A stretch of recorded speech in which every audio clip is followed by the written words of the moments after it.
দক্ষিণ লেবানন থেকে ইসরায়েলি সেনা প্রত্যাহার এবং সশস্ত্র গোষ্ঠী হিজবুল্লাহর অস্ত্র সংবরণের লক্ষ্যে যুক্তরাষ্ট্রের মধ্যস্থতায় নেওয়া পাইলট জোন পরিকল্পনার জটিলতার মুখে পড়েছে।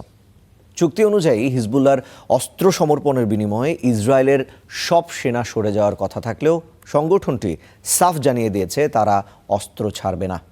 আপাতত দক্ষিণ লেবাননের একটি মাত্র গ্রাম থেকে ইসরায়েলি সেনা সরে গেলেও 10 কিলোমিটার এলাকায় এখনও তাদের নিয়ন্ত্রণেই আছে।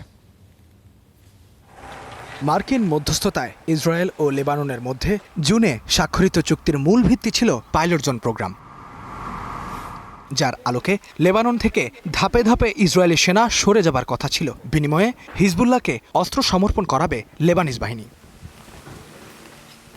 পরীক্ষামূলকভাবে দক্ষিণ লেবাননের জাউতার আল গারবিয়া গ্রাম থেকে সরে যায় ইসরায়েলি বাহিনী, মোতায়েন হয় লেবানিজ সেনা।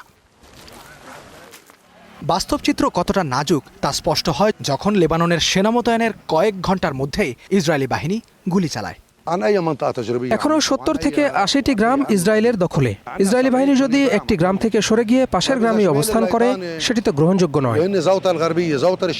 সবচেয়ে বড় সংকট হিজবুল্লাহকে ঘিরে। এই চুক্তিতে হিজবুল্লাহকে পক্ষভুক্ত করা হয়নি। তারা পরিষ্কার জানিয়ে দিয়েছে অস্ত্র তারা ছাড়বে না। বিশ্লেষকরা সতর্ক করে বলেছেন, বল প্রয়োগ করে হিজবুল্লাহকে নিরস্ত্র করার চেষ্টা করা হলে লেবাননে গৃহযুদ্ধ ছড়িয়ে পড়ার ঝুঁকি রয়েছে।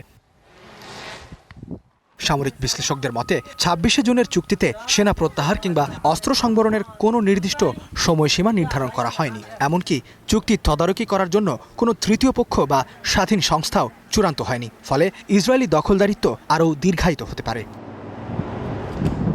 ইসরায়েলি কর্মকর্তারাও সাফ জানিয়ে দিয়েছে, যতদিন প্রয়োজন ততদিন তাদের সেনারা দক্ষিণ লেবাননে অবস্থান করবে। ইস্তিহাদুল মাহমুদ, স্টার নিউজ।